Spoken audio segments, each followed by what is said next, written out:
Africa Content TV. Only yes, Your Excellency. Only I like that you beat, man. Only if you want it, I say yes. When I pay similar, only yes, I do as and one will. Tell our governor to be brother me, say my Papa me, and wow, and then you tell you, Papa Lojo Mary, but do I love you? Papa Lojo Mary, Ademola Gbogbo Africa.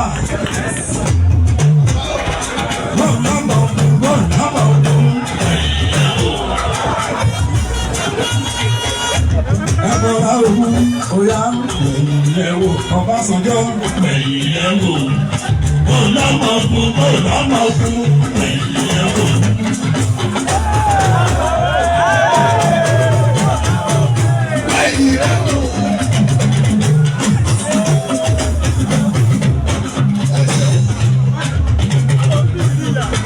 Jagunjagun. Ẹ ṣe mo ní ti mọ́ ní kí n máa dúpẹ́ ilẹ̀ aṣú ìdámọ́ mo lè ti dúpẹ́ ní èdè ìbò mo kàn fẹ́ tún dúpẹ́ lẹ́ẹ̀kan sí pé bá ti rè ẹ ṣe o èmi náà sọ fún yín pé ní agbára náà gbogbo àdúrà tẹ́ ń gbà fún mi àtẹ̀yìn lọ́balọ́ba torí mo sọ fún yín pé ẹ gbádùn dẹ́ndẹ́ ṣé ẹ máa gbádùn dẹ́ndẹ́ báyìí o àmọ́ yẹn bọ̀ lákò ní o wẹ́lẹ́wẹ́lẹ́ ní kan tẹ̀lé ó wá dúpẹ́ lọ́wọ́ yín àtàn ó dúpẹ́ lọ́wọ́ wọn colleagues mi tó wá síbí lẹ́ni tó wá bá mi ṣàjọyọ̀ I recognize my childhood friend say you dan tata thank you come over here I love you so much come in here. My junior brother, come here. Hold on the phone. Okay.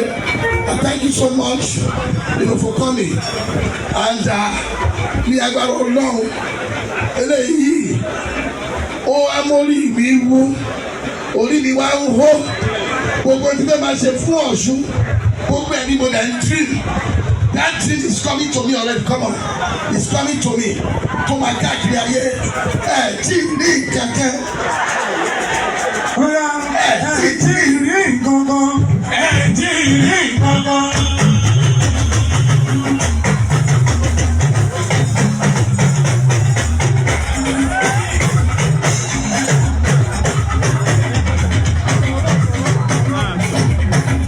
Gọ́nà Sanwó-Olú, Gọ́nà Abíọ́dún.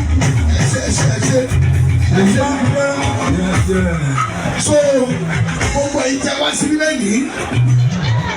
Mo gbàdúrà fún yín pé gbogbo tẹ́ ń lò lọ́kàn yín Ọlọ́run á bá yín ṣe o.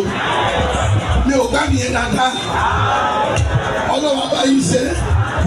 Ẹ̀dùnkẹ́ lọ́wọ́ Ọlọ́run. Mi ò tẹ́ mọ̀. But I just have to thank God. I just have to keep praising Him. Mo dúpẹ́ lọ́wọ́ yín o. So Mr. Chairman, lẹ́nu Oyewumi, the civil senator, come and do your thing. Gómìnà Ademola Adeleke Osun gbogbo gómìnà tó wá. Ṣé kì í ẹsẹ̀ rẹ Sanwó-Olú? Ṣé kì í ẹsẹ̀ rẹ ẹgbẹ́ ló wà ẹgbẹ́ ló dé? Ṣé kì í ẹsẹ̀ rẹ Dàpọ̀ Abíọ́dún ọmọ tàbí pẹ̀lú? Ṣé kì í ẹsẹ̀ rẹ ẹgbẹ́ ló wà ẹgbẹ́ ló dé? Ṣé kì í ẹsẹ̀ rẹ?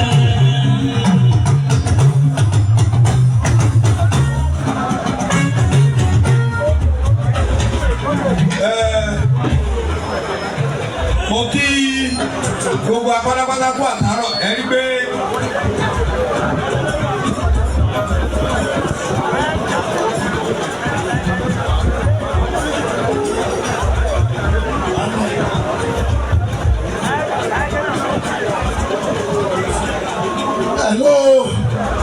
Hello, there's an omission here.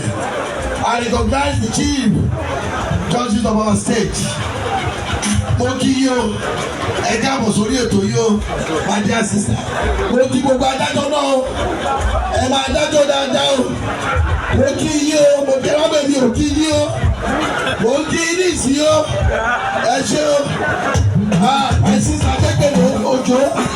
mo ń wò yín lọ́ọ́ ní ìsìn ayé mo kí yín o ẹ ṣe o all the service chief present, mo kí o AIG, gbogbo àwọn ọlọ́pàá, gbogbo ẹ̀yin tẹ́ ẹ jẹ́ kí Osun State kó wà peaceful. I thank you media, mo kí yín, I love you all, thank you very much.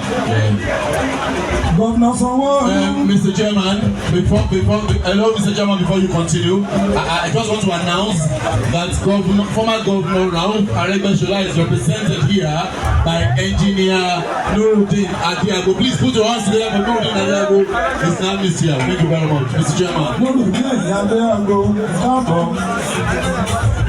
Governor Sanwo-Olu àti Dàpọ̀ Abíọ́dún.